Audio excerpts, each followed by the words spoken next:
Dear student, आज फिर हम लोग UPSC general studies paper 2 year 2023 का क्वेश्चन नंबर 14 डिस्कस करने जा रहे हैं। और हमेशा की तरह पहले आप लोग इस सवाल को पढ़िए, खुद लगाने का प्रयास करिए, फिर इस मॉडल आंसर को देखिए क्या क्या पॉइंट्स आपके मैच कर रहे हैं, क्या मिसिंग है, और अपना सेल्फ इवैल्यूएशन करिए। तो चलिए क्वेश्चन देखते हैं। भारत में राज्य विधायिकाओं में महिलाओं की प्रभावी एवं सार्थक भागीदारी और प्रतिनिधित्व के लिए नागरिक समाज समूहों के योगदान पर विचार कीजिए। Discuss the contribution of civil society groups for women effective and meaningful participation and representation in state legislature in India. देखिए, सवाल देखने में बहुत ज्यादा आसान है, लेकिन उतना आसान नहीं है, क्योंकि क्वेश्चन जो हम लोग पढ़ रहे हैं उस क्वेश्चन में जो बातें लिखी गई है उससे कहीं पे भी आपका सवाल नहीं है। सवाल सीधे सीधे एनजीओ की भूमिका वुमेन रिजर्वेशन में आपकी पूछी गई है, वो भी स्पेसिफिकली स्टेट लेजिस्लेचर में। तो यहाँ पे ना तो सिविल सोसाइटी के बारे में पूछा जा रहा है, ना तो वुमेन रिजर्वेशन के बारे में पूछा जा रहा है। सीधे सीधे नॉन गवर्नमेंट ऑर्गेनाइजेशंस का role to achieve the goal of women reservation के बारे में पूछा जा रहा है। और क्योंकि 2023 में नारी शक्ति वंदन अधिनियम आपका आया, तो उसी साल ये सवाल आपका बना। तो जो लोग करंट अफेयर्स के साथ फॉलो रहेंगे, पेपर पढ़ रहे होंगे, उन लोगों को कुछ एनजीओ का नाम जरूर पता चलेगा। जो लोग नहीं पढ़ रहे होंगे उनमें एनजीओ का नाम उनको नहीं ही पता चलेगा। तो प्रॉब्लम क्या होगा कि आप आंसर अगर बहुत ज्यादा जनरल लिखिएगा तो नंबर मिलने की पॉसिबिलिटी आपको नहीं रहेगी। इसलिए बड़ा स्पेसिफिक क्वेश्चन है, उन एनजीओ के बारे में बताना है जिन्होंने वुमेन रिजर्वेशन के लिए आपका काम किया है। इसलिए ये सवाल मेरे हिसाब से तो कठिन सवाल है। रीजन बीइंग क्योंकि बहुत स्पेसिफिक हो जा रहा है। ना तो ये एनजीओ के बारे में पूछ रहा है, ना तो महिला आरक्षण के लाभ के हानि के बारे में पूछ रहा है। सीधे सीधे ये केवल और केवल स्पेसिफिक उन एनजीओ के बारे में पूछ रहा है जो वुमेन रिजर्वेशन में काम किए हैं। तो चलिए क्वेश्चन देखते हैं आपका। देखिए, पहला बात तो आप देखिएगा कि यहाँ पे आपके कोई भी स्टेट हमारे देश में ऐसा नहीं है जिसके पास पैरिटी हो कि जितनी पुरुष आपके एमएलए हैं उतने ही आपके महिला एमएलए हैं। छत्तीसगढ़ एक स्टेट है जहां पे 20% एमएलए आपकी वुमेन है। हिमाचल प्रदेश ऐसा स्टेट है जिसमें केवल एक ही महिला आपके एमएलए है। और अगर आप बात करिएगा तो मिजोरम ऐसा स्टेट है जहां पे कोई वुमेन आपकी रिप्रेजेंटेटिव नहीं है। तो हमारे यहाँ पे जो वुमेन रिप्रेजेंटेशन है ऑन एन एवरेज किसी भी स्टेट में आपका एवरेज अगर लेके चलिएगा तो 10% से ज्यादा आपको नहीं मिलेगा। तो ये काफी लो आपको देखने को मिलेगा। इस वजह से वुमेन रिजर्वेशन आपका बनता है ताकि जो 50% ऑफ द वुमेन है, जो 50% ऑफ द पॉपुलेशन है, उनका भी प्रॉपर रिप्रेजेंटेशन हो। दूसरी बात आप देखिएगा कि जो global gender gap report world economic forum के द्वारा दिया जाता है उसमें इंडिया का जो रैंक इस साल का है 2024 का 129 है 146 में। पिछले साल ये 127 था 146 में। पाकिस्तान को छोड़ दिया जाए तो बाकी जितने भी नेबरिंग कंट्रीज हैं उन सबों का पोजीशन काफी अच्छा रहता है हमारे मुकाबले। इसका मतलब हमारे देश में सोशल, इकोनॉमिक, पॉलिटिकल एम्पावरमेंट हमारी महिलाओं का नहीं है। तो उस हिसाब से women reservation is a step to tackle all these problems and empower the 50% of the population. तो यहाँ पे जो सवाल आपका पूछा जा रहा है वो स्पेसिफिकली कुछ वुमेन और एनजीओ के बारे में पूछा जा रहा है जो कि रिजर्वेशन के लिए आपके काम किए हैं। तो चलिए देखते हैं क्या क्या आपके एनजीओ हैं। देखिए, एक एनजीओ है नागोरी और स्वयं। इन्होंने क्या किया है, लगातार महिलाओं को आप देखिएगा जागरूक बनाने के लिए काम किया। तो they have worked to create sensitisation programme among the women कि उनके पॉलिटिकल राइट्स क्या हैं, कंटेस्ट करिए इलेक्शंस और इलेक्शन लड़के आप रिप्रेजेंटेटिव बनिए लोगों के।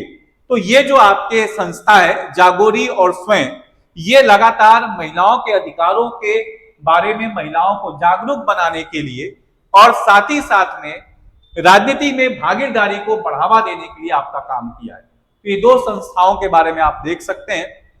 फिर एक संस्था है, देखिए पॉलिसी को बनाना जरूरी है, लेकिन पॉलिसी को बनाने के पहले एक और कदम होता है पॉलिसी एडवोकेसी। तो पॉलिसी एडवोकेसी क्या होता है? नीति की वकालत करने वाले भी लोग होने चाहिए, तभी तो नीति बनेगा। जब तक नीति की वकालत करने वाले लोग नहीं होंगे, सरकार पे कोई दबाव नहीं बनेगा। सरकार पे कोई दबाव नहीं बनेगा तो सरकार ऐसी कोई नीतियां वापस लेके आएगी ही नहीं। इसलिए सरकार पे दबाव डालने के लिए there are policy advocates. Policy advocates क्या करते हैं? वो एक तरह से जो भी गवर्नमेंट पॉलिसी बनाना चाहता है उस पॉलिसी के बारे में जानकारी इकट्ठा करते हैं और जानकारी इकट्ठा करके सरकार को मजबूर करते हैं कि आप कुछ नीतिगत फैसला लीजिए। तो ऐसी संस्थाओं में आप देखिएगा institutions like centre for social research, इन्होंने क्या किया है, एक तरह से किस तरह से नीतिगत बदलाव होंगे, आरक्षण कैसे लगाया जाएगा, कितना प्रतिशत आरक्षण दिया जाएगा, इससे क्या क्या फायदे होंगे, इन सबों पे बात किया है। ये बात आप देख सकते हैं। फिर आप देखिएगा पॉलिसी एडवोकेसी किस चीज से बैक्ड होगी? पॉलिसी एडवोकेसी बैक्ड होगी रिसर्च से।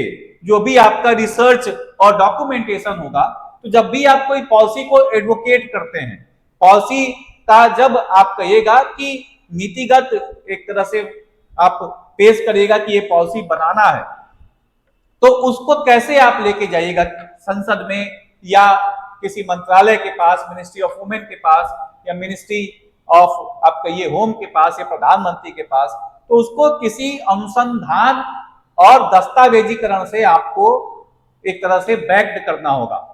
किसी भी काम को करने के लिए रिपोर्ट मांगा जाता है, तो उस रिपोर्ट को तैयार करने में संस्थाएं जो प्राइड इंडिया है, इन्होंने काफी बड़ी भूमिका आपकी निभाई है। इन्होंने क्या किया है? इन्होंने भावनाओं पे नहीं, परंपराओं पे नहीं, इन्होंने प्रासंगिक डाटा इकट्ठा किया है कि अगर महिला को आरक्षण मिलेगा तो किस तरह से उसका सामाजिक सशक्तिकरण होगा, किस तरह से आर्थिक सशक्तिकरण होगा, किस तरह से राजनीतिक सशक्तिकरण होगा, कैसे वो हमारे ग्लोबल जेंडर गैप रिपोर्ट को प्रभावित करेगा, कैसे हमारे देश में वो कहिएगा कि इकोनॉमिक एक्सपेक्ट को इंप्रूव करेगा। जो हमारी 50% पॉपुलेशन है जो इनहेरेंटली कोई बहुत प्रोडक्टिव काम नहीं कर रही है, कैसे उसमें भी वो इंपैक्ट आपके डालने का प्रयास करेगा। तो ये रेलेवेंट डाटा, रिसर्च बैक्ड आपके डाटा के साथ नीति को आपके कहा जाएगा कि पेश करने का प्रयास किए हैं। फिर अगला देख सकते हैं जो पॉलिसी एडवोकेसी हो गया, पॉलिसी एडवोकेसी के बाद रिसर्च एंड डेवलपमेंट हो गया, उस डॉक्यूमेंटेशन हो गया। अब कुछ संस्थाएं ऐसी भी हैं जो जमीनी स्तर पे काम करती हैं और लोगों को प्रेरित करती हैं कि आप चुनाव लड़िए और चुनाव लड़ने में क्या क्या समस्याएं होंगी उनके बारे में जागरूकता आपके लोगों को पहुंचाती है, खासकर महिलाओं को आपका पहुंचाएंगी। ये संस्था बहुत पुरानी है, 1970 से चल रही है। सेवा, सेल्फ एम्प्लॉयड वुमेन एसोसिएशन, इला भट्ट के द्वारा इसको फाउंड किया गया था। और ये केवल और केवल आपके पॉलिटिकल इंपावरमेंट में बात नहीं करती, ये मल्टी डायमेंशनल फंक्शन आपका काम करती है, from commercial activity to social empowerment to political empowerment to economic empowerment. ये मल्टी डायमेंशनल आपका काम करती है। ये क्या करती है? ये एक तरह से कहेगा कि जमीनी स्तर पे महिलाओं को लामबंदी करती है, उनको संगठित करने का प्रयास करती है और उनको प्रेरित करती है कि आप विधानसभा के चुनाव को लड़िए। तो ये भी बात आप देख सकते हैं। फिर इसके बाद कुछ डाटा और आपको देखने को मिलेंगे। नेशनल अलायंस फॉर वुमेन एक आपका संस्था रहा जो 1996 में आपका एक तरह से बिल ले आने में मदद किया गवर्नमेंट को रिजर्वेशन के लिए। Although it was backed by BJP, Congress, but Samajwadi party और राष्ट्रीय जनता दल बैकअप कर गए, उन्होंने मना कर दिया, बैकआउट कर गए कि हम इसका समर्थन नहीं करते, क्योंकि आरक्षण क्या करेगा, ये जो होगा वो सवर्ग की जो महिलाएं हैं उनको ज्यादा लाभ देगा। फिर कुछ और देखिएगा, एनजीओ लाइक भारत जागृति, जिसकी के कविता आपकी फाउंडर हैं, बीआरएस की लीडर हैं, भारतीय राष्ट्रीय समिति, जो कि तेलंगाना राष्ट्रीय समिति से मॉडिफाई करके बीआरएस में बना है। तो इन्होंने भी वुमेन रिजर्वेशन में काफी काम किया है। कांग्रेस का अपना एक विंग है महिला कांग्रेस, बीजेपी का अपना एक विंग है भारतीय महिला मोर्चा, इन्होंने भी महिला आरक्षण के लिए काफी काम किया, तो इनको भी एनजीओ में आप समाहित कर सकते हैं। फिर आप देखिएगा कुछ केस स्टडी है जो हमारे यहाँ पे एक संस्था है जो बहुत पॉपुलर है और एसोसिएशन फॉर डेमोक्रेटिक राइट्स, ये लार्जली हमारे मेंबर ऑफ पार्लियामेंट जो चुनाव लड़ते हैं, जो चुनाव जीत के आते हैं, जो कैंडिडेट्स हैं, उनकी हिस्ट्री के बारे में, उनकी संपत्ति कितनी है, क्रिमिनल केस क्या है, क्या आचरण है उनका, क्या रिकॉर्ड है, कितने दिन संसद में आए, किस बात पे बहस किए, उन सबों का डाटा इकट्ठा करके रखता है। तो ये काफी आपका एक्टिव साइट आपको देखने को मिलेगा। ऑर्गेनाइजेशन भी है एसोसिएशन फॉर डेमोक्रेटिक राइट्स और नेशनल इलेक्शन वॉच ग्रुप, इसने डाटा इकट्ठा किया है कि 50,000 जो कैंडिडेट्स हमारे देश में चुनाव लड़ते हैं एमएलए की आपके एक्सपेक्ट में, तो वो सेंट्रल और स्टेट लेजिस्लेचर दोनों एमएलए एमपी के चुनाव लड़ते हैं, तो 50,000 में से केवल 10% महिलाएं हैं। तो मतलब 50,000 में से केवल और केवल 5,000 महिलाएं चुनाव लड़ती हैं, 45,000 पुरुष लड़ते हैं, इसलिए महिलाओं का जीतना भी उस तरह का संभावना बहुत कम हो जाता है। तो इसलिए वुमेन रिजर्वेशन आपका चाहिए, तो इनके भी डाटा से पॉलिसी एडवोकेसी आपको देखने को मिल सकता है। तो ये सारा बात आप देख रहे हैं, कुछ संस्थाएं पॉलिसी एडवोकेसी की बात कर रहे हैं, कुछ रिसर्च एंड डॉक्यूमेंटेशन की बात कर रहे हैं, कुछ ग्रास रूट पे काम कर रहे हैं, कुछ आपके क्या कर रहे हैं, वुमेन के जागरूकता को बढ़ाने का काम कर रहे हैं, इंपावर अवेकनिंग द राइट्स, उनको जागरूक बनाने का प्रयास कर रहे हैं। तो ये सारे एनजीओज हैं जिनके बारे में आप लिख सकते हैं और बता सकते हैं कि क्या क्या इन्होंने भूमिका निभाया है।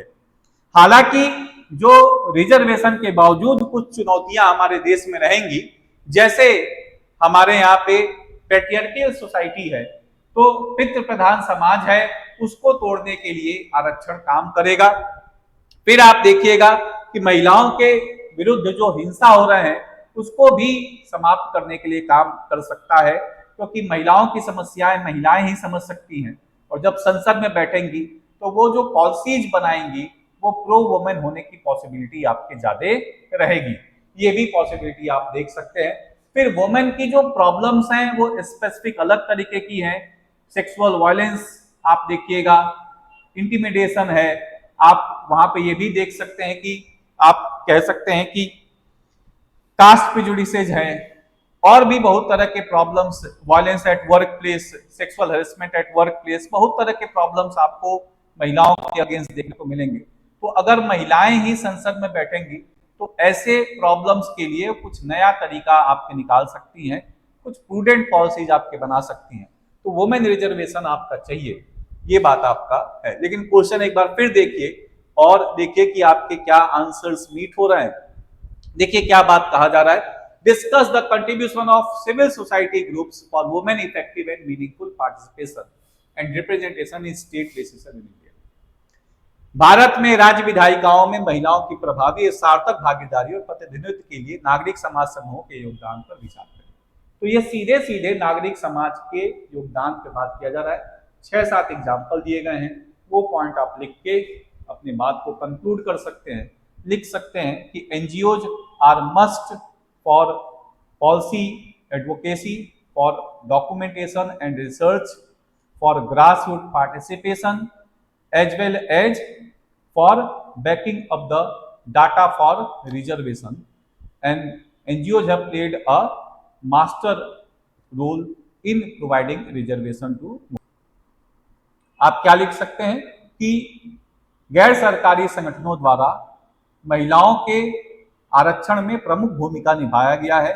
उन्होंने दस्तावेजीकरण के साथ साथ नीतिगत फैसले को प्रभावित करने के लिए, जमीनी स्तर पे महिलाओं को लामबंदी करने के लिए और इन सारे कामों को करने के लिए जो अनुसंधान की जरूरत है उस पर प्रमुख कार्य किया। तो आज के लिए इतना ही, फिर अगले सवाल के साथ आप लोगों से मिलते हैं।